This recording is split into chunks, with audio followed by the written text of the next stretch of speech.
Good morning, Mr. Kimball. How you doing? Pretty good.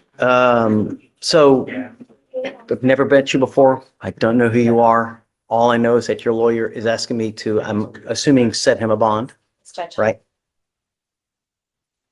You know, you're wanted from somewhere. I don't know for what. I don't know why. Um, I don't know if I'm going to set you bond. I got to get to know you in the short time that I have you here to see, are you a danger to my community? If we give you a bond, are you going to go back? I have no idea. So let's get to know. Amy? Judge, so he's wanted from Guadalupe County, New Mexico, for aggravated battery against a household member with a deadly weapon. As the court knows, he's also being held in the 351st for credit and debit card abuse. No, I had no idea. Say it. And I believe they also just filed a motion to revoke his probation on fraud use. He's on probation too. Yes, and they're motioning to revoke as well. He also has 2 bond forfeitures that I'm seeing, and then he has quite a bit of history with burglaries and. My gosh. Whoa. This is where the confusion starts, and it's not just emotional, it's procedural. He's not arguing guilt or innocence here, he's arguing process. Holds, extradition timelines, and release windows matter because once the state misses a deadline, legally the clock resets, and when it doesn't, that's when defendants feel like the system is playing chess while they're stuck on the board. Deliver. And 1, 2, 3, 4 more burglary of a motor vehicles, fairy ID, possession of a dangerous drug. You're on probation for a fraud. You pick up a new credit card abuse, and you want me to set you a bond? I just, can I please tell you something? If you don't mind me speaking, Don't talk about the case. I'm not talking about no case. Okay.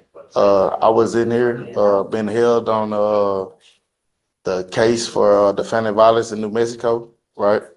And they just got called ATW twice. They did not release me. I was not released. They sent me back to my cell, and since they didn't release me, they ended up putting a credit card abuse on me. Now, I don't know, where that falls in or whatever, they just put it on me. So if I can give you a brief synopsis of the timeline, Judge. Sure. So January 15th, he waived extradition for his New Mexico case, which is why we have a fugitive. He also had a Dallas County hold at the same time, which means the Dallas. Here's another. That's true, but Dallas County had 10 days to pick him up. So they did not pick him up in those 10 days. So let's say January. I know that. I get it. Let's just say, okay, so they didn't release the whole, they should have released the whole 25th. They didn't. What they did is instead, 3 days later. Talking the Dallas County hold. Dallas County hold. Okay. So what should have happened is that on the 25th, they released the Dallas County hold, which at that moment, there was no locals or anything pending, and they should have started the timeline for New Mexico to come pick him up. Here's the tension point: timing. When charges appear right as another hold expires, it raises eyebrows, but not necessarily violations. Prosecutors are allowed to file when they're ready. The question isn't, is it shady? It's, is it lawful? And those are 2 very different courtroom realities. Like the timeline expired, and I believe Mr. Kimball's just really upset because if it should have worked like it should have worked, then, why didn't they release the hold in time? Why didn't the DA's office file it? It just seems like they're sort of dragging it along. I understand that he does not have a bond on his felony cases, and they did file the MRP. He has an attorney there who is going to be requesting to set a bond there. What Mr. Kimball is asking is a bond here, even though, and I said, he's going to be making the bond there in felony. So let's say his bonds get set in felony and his bond gets set here. He wants to bond out and go to New Mexico, address that case, and then he said he'll be back and forth. He's already got the MRP and the felony credit abuse case here, but he wants to be able to fight them in the free world, and he is willing to go to New Mexico, turn himself in. I've been in contact with his mother, and I guess just because of that lapse in timeline, it's kind of like why we're here, because, in part, if you have anything else to add, I think he just feels. This is the moment judges look past explanations and focus on patterns. Probation in multiple counties, repeated custody, overlapping cases. Fair or not, the court isn't just hearing words anymore. It's asking one blunt question. If I let you out, what happens next? But the misdemeanor cases, you have presumably a bond at 5,010, which tells me that you've taken off on that case as well. I You're on never ran probation. bond You had a hold out of Dallas for, what did he have a hold out of Dallas for? violation. Out of Dallas. You're hopscotching with the states with the criminality, No, man. I got can't. on, look, I had all the cases together and they gave me probation in Houston and Dallas. See, that's what you don't know. They dismissed a bunch of them cases has been dismissed. And I've been to trial twice. A bunch of them cases has been expunged on that record right there that you're saying. You know what I'm saying? But they gave me probation in Dallas and Houston. Dallas supposed to transfer my probation to Houston. They did not transfer my probation to Houston. That's how I get a violation in Dallas. I never violated by kissing any new case. The only time I caught a case is when for the New Mexico, say something happened in a family violence 2024. I never even been to New Mexico. The girl wrote a statement on me saying that I violated whatever. I understand. I know I don't supposed to tell you nothing, but I got videos. She's saying everything that she said is a lie. I don't even supposed to be having a case for I wasn't even supposed to come to jail for that case. She has the videos in her phone. She can show you. She's showing her ID, everything, made a whole statement saying that everything that she said to me in New Mexico is a lie, bro. I'm just dry getting hold for this case. I understand it. It doesn't matter. Yes, sir. I understand. When a judge says, "You scare me," that's not emotion, that's a legal conclusion. It means the court believes release creates an unacceptable risk, even without a violent conviction. Bond isn't about punishment, it's about community safety, and once fear enters the record, bond becomes almost impossible. You got an open case in New Mexico. Yes, sir. I can't possibly give you a bond, Mr. Kimball. You know, I think that I need to protect my community. And if I give you a bond, I'm scared that something else is going to happen. I don't want you to pick up a 6th or 7th case, you know? I ain't pick up a case. I came to jail for a case a year ago for New Mexico. I was already Just on probation. picked up. No, they just put Credit a card. case on me while I was in Nah. custody. I didn't never get caught for anything. They just put a case on me while I've been in custody right now. This time, waiting on New Mexico and Dallas to come get me. They just put this case on me. They just put this on me. I want to make sure that there are no more new cases get on you anymore. I'm not going to give you a bond because, Mr. Kimball, you scare me. You know, you do. I never had an aggravated case. I never had an aggravated case in my life. You see my record. I never had an aggravated case. I don't see, the only thing I see I'm is saying Harris. everything you're just saying. I never had an aggravated case out of Harris County, Dallas, anywhere in Texas, ever. Ever. I believe you, but it's just way too much baggage, dude. Way too much. But I'm saying you can't just set a bond on the case. And when I go to court, you know what I'm saying? I talk to my other judge. She give me a bond on them cases or whatever, where I can go handle everything that I need to handle so I can get out and be with my kids. You know what I'm saying? Because if I don't, so say if they do set the bond when I go to court, because he's going to give me a court date in like a week or two. I'm going to go to court. They're going to set a bond for me. So they set a bond. Now I got to come back to your courtroom again for you to say, oh, well, I'm not going to give you a bond or whatever. They got 14 days to come get me. When actually I really supposed to already been gone to either Dallas or New Mexico because they called me ATW twice and they said they was not going to come get me. And we called to New Mexico. New Mexico said they didn't have any knowledge of me even being in jail on their warrant. Is New Mexico, have they stated that they're going to come get him? Our indication at this time is that they want him, Judge. Okay, they're going to come get you. You know, the problem is that 14 days is told because you've not made bond on those cases upstairs. Once you do make bond at that point, that will get the 14 days for New Mexico to come get you. But Mr. Kimball, you've got a ton of priors. You're on probation in two different counties. You got to, okay, regardless, it's too much baggage. I'm not going to give you a bond. You scare me, dude. That's it. Really. You know, sometimes the bill comes due. Now is that time. It's not going to happen anymore. Okay, thanks. I had an opportunity, I'm here on Mr. Caleb Jones, judge, took a look at the bond violation report here. I haven't even seen it. All I know is that we have another bond violation. Well, I've had a chance to discuss it and help break it down, make it as digestible as possible, Judge. Essentially, we have some minor GPS violations, a 20-minute exit during curfew about 10 o'clock, and 2 late arrivals, 10:06. And 1 positive BAC.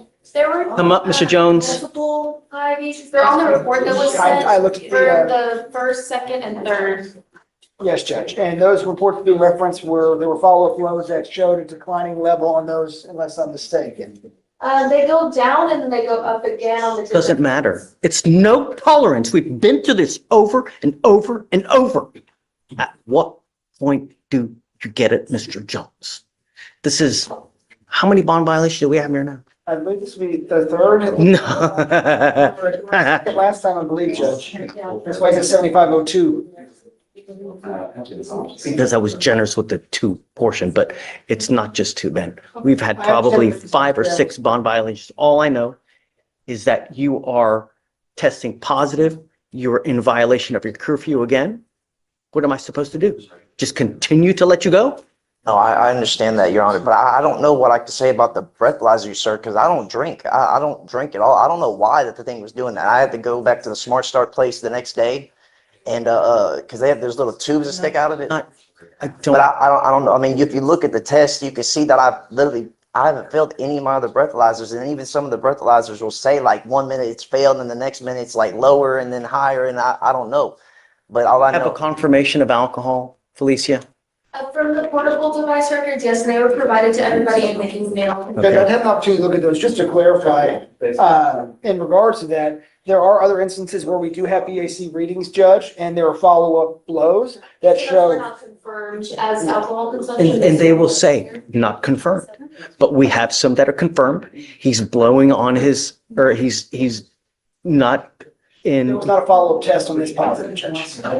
no, I'm revoking your bond, Mr. Jones. It can't continue. No, goes with you. I don't know what I can tell you, Your Honor. I'm not drinking or doing anything. Like, I have evidence that shows me otherwise. why can't? And it's over and it's over and it's over and it's over. Can't we This put is me a on, like, 4th, the- 5th violation that we have, Mr. Jones. Why can't we put me on like the ankle monitor drug thing or something like that so I could prove to you that I'm not? We had that. I We never took had it that. off. No, I was never on that, Your Honor. I was. Judge, if the court would consider No. additional conditions, Judge. I have done everything in my power not to put him into custody. I have let him go over and over and over every time. And I'm done with it. I'm done with it. Something is going in your body that's causing it to test positive for alcohol. He goes with you. That's it. I told you last time, it's no tolerance. You're blowing your GPS, the curfew anyways. Goes with you. Judge, if I may follow up on, instead of move on from Mr. Jones. And also, speaking with Mr. Nayland on the case, again, I'm covering for him. My understanding was we were hoping to have a trial setting for this Let's particular case. set it for trial now. It's just way too much drama for me. I'm done with it. I'm ready to put this thing to bed and that's it. So I'll give you a trial date today. I'm setting the bond at, it's 7502 now. No, once and, yeah, I'm with you. Okay, but Thank you. Yes, sir. Hi. I'm coaching for Miss Delandry Burnett. She's here Okay. and we may need to look at bond conditions. And I know she has a pending felony.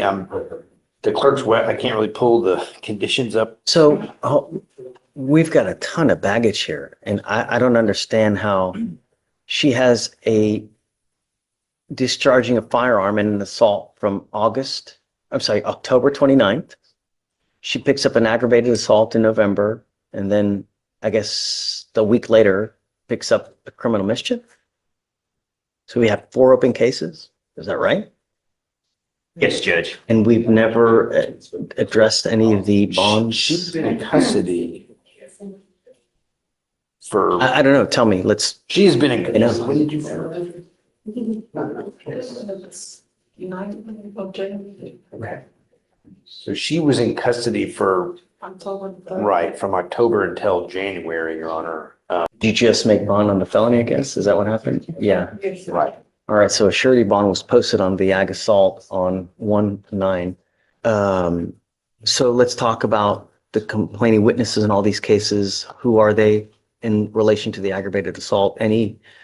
So in relation to the aggravated assault, we have not been able to make contact with complaining witness Johnson. but we have been able to make contact with the complaining witness, Romero Perez, who was the employee at the business where the incident occurred. Is this regarding the criminal mischief? This is regarding the assault. Okay, what happened in the assault, please? So,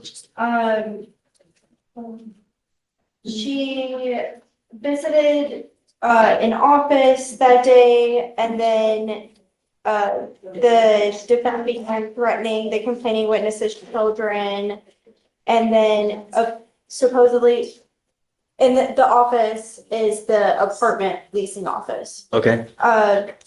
And then she went up to the child and then threatened the child and said, what the exact language?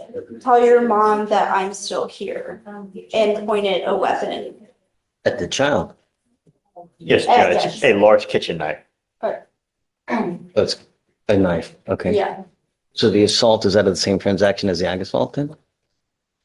Yes, he kicked the first complaining witness in the genitals, causing the employee from the.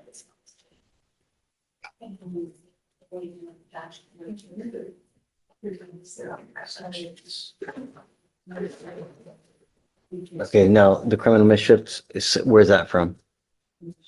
The criminal mischief Or- is from, a different complaining witness. He was at his home upon arrival. Officers made contact with him, and he advised that he was at his residence and wanting to watch their children, and or the defendant arrived at his residence wanting to watch their children. He did not initially agree. The defendant then became hostile and caused a disturbance. The defendant then drove her vehicle into the complaining witness's gate, damaging it, and subsequently reversed and sped away. Estimated cost to repair is $500. And Your Honor, that they do have children together, and I believe the RIP call, he doesn't want to move forward with the case. Something very interesting. I don't know if you read this, but, okay, ma'am, I'm going to find that there's probable cause on all your cases, and I'm ordering you as a condition of your bond not to be in possession of any weapons and not to have any contact with the complaining witnesses in these cases. Do you understand? Did the felony court put a monitor on her or anything like that? This is very interesting. Let me read this to you. As part of the conditions on the felony court, it says, defendant must obtain a library card and read to her children, Oh. / must attend a parenting class. That's really interesting. I've never seen that. It's 228. The 330, I don't know, but it says, That's a visiting judge. That's a visiting judge. interesting, right? Did you know about this condition? Okay. Your Honor, one of the I'm not going to CWs, impose that, but. she does have children with, I believe, the complaining witness on the criminal mischief, which is about the gate. And so I don't, just to help them co-parent, I don't know if we could just have no. But I don't know if he wants to have contact with her. You know, before I allow you to have contact with this gentleman, I would like to know if he even wants to have contact with you. What if he doesn't want to? He may be scared of it. The I don't know. complaining witness did say that he asked her to drop charges Yes. on the case. Okay, so I'm ordering you as a condition of your bond not to have any threatening or harassing contact with, is it Andre, right? Andre, yes, that's Okay, do you understand? What is threatening or harassing doesn't matter what you think, it's what he perceives. From like this, that's could be threatening or harassing contact, so just be careful. You're lucky to be out with these 4 open cases. If I find that you're a danger to my public, you violate any of these conditions, I'm telling you now, I'm going to make your bond extremely high. You know, you're probably not going to have someone to pony up $15,000 worth of bond for you, so be very careful when you're out there. If you have a butting head relationship with this person, just be very careful. You understand? Now, we've given you a lawyer. It's your responsibility to stay in touch with Mr. Elick. If he tells me he can't get a hold of you, likewise, I'll issue a warrant for your arrest. All right? Okay. Just be careful, man. Self-control. Okay. All right, Mr. Elick. We just need you to sign these conditions and then you're good to go. All right. Thanks. Is that pretrial bond condition? Yeah, with Felicia. Yeah. No, no alcohol, no drugs as well, man. All right. Okay. Thanks, guys. Judge, can we go over those one more time? Apologies. I thought these were. No alcohol, no drugs, no weapons, no threatening or harassing contact with the gentleman named Andre, and then with the assault and that one, no contact whatsoever, and no going back to that leasing office as well. Okay.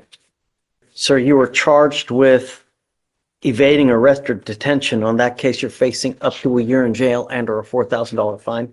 You're also charged with failure to identify oneself to a peace officer while being a fugitive from justice. That kicks it up to a Class A, so you're also facing a year and or a $4,000 fine on those cases as well. We're going to do probable cause. You have the right to remain silent. Anything you say can and will be used against you. You have the right to have an attorney present. If you cannot afford one, one will be appointed to you, sir. Yes, Judge. On January 31st, 2025, the officer observed the defendant's vehicle run a red signal light at the 3400 block of Live Oak Street in Harris County, Texas. The officer further observed the vehicle completely failed to stop at a red signal light and activated his emergency equipment and conducted a traffic stop. The officer made contact with the defendant, who was observed to be behind the driver's seat of the vehicle, and the defendant stated that he does not have his identification card with him, and the defendant gave a fictitious name of Fisher Leroy, with date of birth January 1st, 2006. The officer ran the name through NCIC and found a DPS picture that does not remotely resemble the defendant. The defendant was asked if he was given the correct information, and the officer walked back to his patrol vehicle to double check, and the officer then observed the defendant exit the vehicle and sprint away despite giving him orders to stop. The officer ran after the defendant and observed the defendant get into another vehicle, the passenger side. The other vehicle drove away, and the officer gave the last direction of travel over the radio, but was not able to locate the vehicle. The officer walked back to the defendant's vehicle, secured it, and conducted an inventory check, finding a debit card inside with the name Kendrick Davis. The officer ran the name through NCIC and found a hit with a date of birth of 2/10/2003 with multiple Class C warrants, and ran a driver's license check with the defendant's picture and with date of birth. The DPS picture matched the defendant, and he was able to positively ID. And that's it, Your Honor. So I'm going to find that there's probable cause to go forward on both of your cases. The reason I'm bringing you out now is because there's no bond that's set on your cases, and we have to set you a bond. One of the things that I use to determine on what to set a bond is how dangerous you are, because I've never met you before. I don't know you. And all I know is that you've got a birthday in 5 days. So he's on bond for an aggravated robbery now, right? Yes, Judge. It's my understanding, I think it was a 2B, it looks like. I don't believe bond conditions and everything were put in place until a few days ago. Okay. So the charging instrument was filed November 13th of 2024. I think that you may well be right. In that case, it says here, a Kendrick Rashard Davis hereinafter saw the defendant heretofore on or about August 12th, 2024, did then and there unlawfully while in the course of committing a theft of property owned by yada, yada, yada, with intent to obtain and maintain control, intentionally and knowingly cause bodily injury to the complaining witness by using and exhibiting a deadly weapon, namely a firearm. Complainant McSweeney advised that defendant Davis proceeded to pull a pistol from his waistband and pistol whip him with it multiple times on his head and face area, causing multiple cuts and bruises to his head and face area. As he proceeded to fall down on the ground, he continued to strike him in the head and face area with a closed fist and then stomp on his face with his foot. Complainant McSweeney stated that he was in fear for his life and felt severe head pain as a result of the assault. I see that he has also picked up an evading arrest in a motor vehicle the day after our two cases. How? Oh, I guess that's how they caught up to him, right? They must have him. They found him, and that's when they arrested him on that. And then he got picked up on me, I believe. Okay, so what happened in that case? Is he like driving 100 miles an hour? Is he just? Yes, Judge. It says that the officer observed the defendant conduct an improper turn and failed to turn into the correct designated lane. They activated their lights and sirens, and the defendant evaded at speeds of 90 to 115 miles per hour for 3.5 miles on the highways and multiple residential and business streets. Okay. I think that you are an extreme danger to our public and I'm going to do everything in my power to protect our public. The first thing I'm going to do is I'm going to order you not to drive. You will be signing an affidavit with me today promising me you're not going to drive. I don't give a rat's behind what is going on in your life. I don't care if there's a burning building. You have to say 50 kittens. If I find that you drive, I can have a contempt hearing. You can be facing an additional 6 months jail and a $500 fine every time you get into a car and drive. Do you understand? Yes, sir. I'm also putting in this affidavit that you're not supposed to be in possession of any weapons as well. If I find that you have a weapon, because I don't know if you're going to get out or not, and because these cases, because of the nature of the aggravated robbery, because of the nature of this one, I'm making his bonds high, you know? I'm going to set them at 20,000 each. So can I make an argument? Yes, Okay. absolutely. Judge. I don't want to get ahead of myself, please. Yes. So I was appointed to Mr. Davis this morning. I was able to talk to him a little bit in the holdover. We are requesting PR bonds for both of the cases. He's 22 years old. He's lived in, or I'm sorry, 21 years old. He's lived in Houston his whole life. He has a lot of family in Houston, his grandparents, mom, daughter, and siblings. Prior to being in custody, he was working at Builders First Source for around a month. Mr. Davis also lives with his grandfather who has cancer. Mr. Davis is his caretaker, is my understanding. Mr. Davis has no savings and was found to be indigent by the court, so we are requesting a PR bond. I think that he is an absolute, just a complete danger to our public. I can't possibly give him a PR bond due to the nature of both of the charges that you are facing now. I think that you're a flight risk. You've done everything in your power to evade capture. You've produced false names. So I find by clear and convincing evidence that you're an extreme flight risk. You're a danger to our community. And I'm going to set your bonds each at $20,000. I don't know if you're going to be able to post bonds, but if you do, I'm going to order you under house arrest if you do get out. And I'm going to order you to obtain a GPS monitor on your ankle. Like I said, you will be signing an affidavit with me today promising me you're not to be in possession of any weapons and not to drive any vehicle whatsoever for any reason. If you do, I can have a contempt hearing. Do you understand? Yes, sir. So I guess the felonies are set for April 7th. I don't like to set them out too far just in case. If you want to, we can do up to 30 days. It's up to you. That's perfect. And then we'll come back. I don't know. We'll see what circumstances have changed, and then we'll go from there and just keep us in the loop. Okay, thank you. All right. I need you to sign this for me. I need him to sign bond finish with Felicia, and then after that, just bring it done. Okay. Can we excuse? Yes, ma'am. Thank you. And thank you for everything. Mr. Martinez, you're charged with driving while intoxicated. You're facing up to a year in jail and or a $4,000 fine. You have a bond violation report where it's alleged that you have consumed alcohol when we have ordered you not. No, that if I find, I will put you in a, do you understand? If you are unable to stop, I am giving you the opportunity now. If you are not able to do it, we are going to do it my way. And I promise you, you're not going to like the way that I do it. On this probation, if you do not have a license, you are not allowed to drive. If I find that you drive, you're looking at up to a year in jail. I will issue a warrant for your arrest. I'm going to put you in jail and I'm going to have a hearing. And if they prove to me that you violate any of these conditions, you are looking at an entire year in custody. Not only that, but if you are not in this country with permission and you go to jail and you do anything more than 4 to 5, 6 hours, immigration sweeps it on a daily basis. You already know what the administration is doing to undocumented persons. So if you're not here, you best be on living with a halo above your head. You give up a lot of rights by entering into this agreement. You give up the right to a trial, right to compel witnesses to testify on behalf, confront and cross-examine your accusers. If you're not a citizen, there are possible immigration consequences. You can be deported, excluded from the country, denied naturalization under federal law. You give up the right to appeal. So once you accept this agreement with me today, you either complete it successfully and you go on your merry way, or you violate this, we issue a warrant and you're looking at up to a year in jail. Do you understand? Yes, Your Honor. It is a 1-year jail sentence. I will probate it for 2 years. For you to successfully complete this thing, you must do a TRAS, which is an evaluation to see what conditions you may need. This doesn't say DWI education class.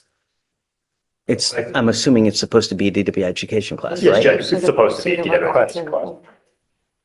This needs to be We'll refiled. refile it, Judge. Are you wanting a victim impact panel? Yes, Judge, yes, we'll refile it today. None of that is on here. I think what happened was Bernadette was here and she had looked at everything. And they said that because there's going to be whatever the TRS conditions are, I think she actually had Kelsey remove those. Is that right, Bernadette? So record, yes, sir. We just have it as written note, but we can put it on the. Wait, is this a second or something? Yes. No, it's not a second. He has a pending one out of Tarrant County. That was in 2019. He was placed. That's an open DWI right Not now? anymore. He is on a deferred adjudication for 22 months out of Tarrant County. He started on January 6th last month. So he had 2 firsts is what's going on. And that's why after talking to Bernadette, that's why we did 24 And months. he's testing positive for alcohol now? Yes, Judge, that's why we put it on the scram, we'll have it first in Harris County was because of the open one. Or the previously open case, is why we got the device.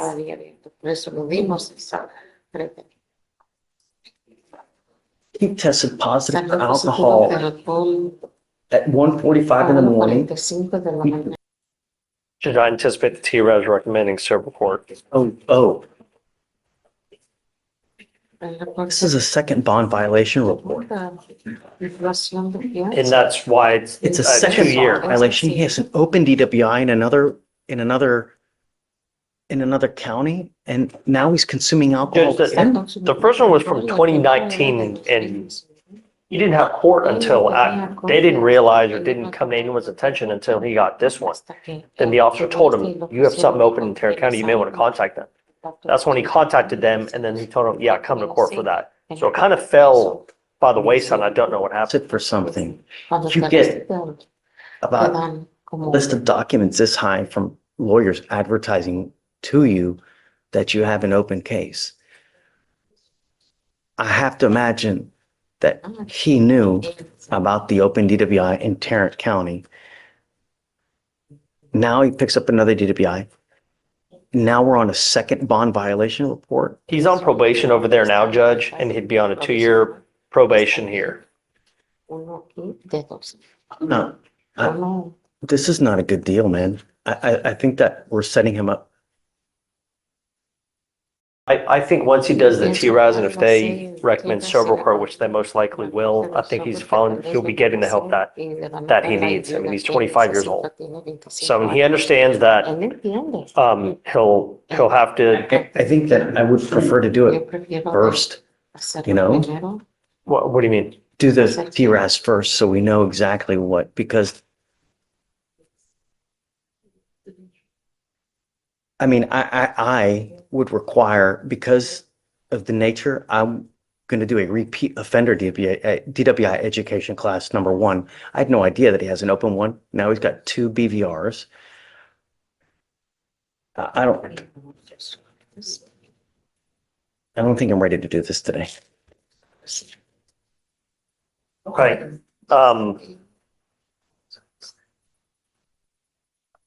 Not only that, you're on your second bond violation. You're continuing to consume alcohol and you have an open DWI in another county. It's unacceptable. Well, that one's closed now, Judge. He's on probation. I understand. He's on probation. But he's on probation. I mean, he's had it open. He's now on probation. And he's, a week ago, he's consuming alcohol still. Right. I let him go once. I can't do it again, man. Judge, I understand that you have to zealously advocate for your client, but it's time. No. what he was telling me was, and he showed me the paperwork, that the day after the alleged violations, when he was reporting to his probation officer,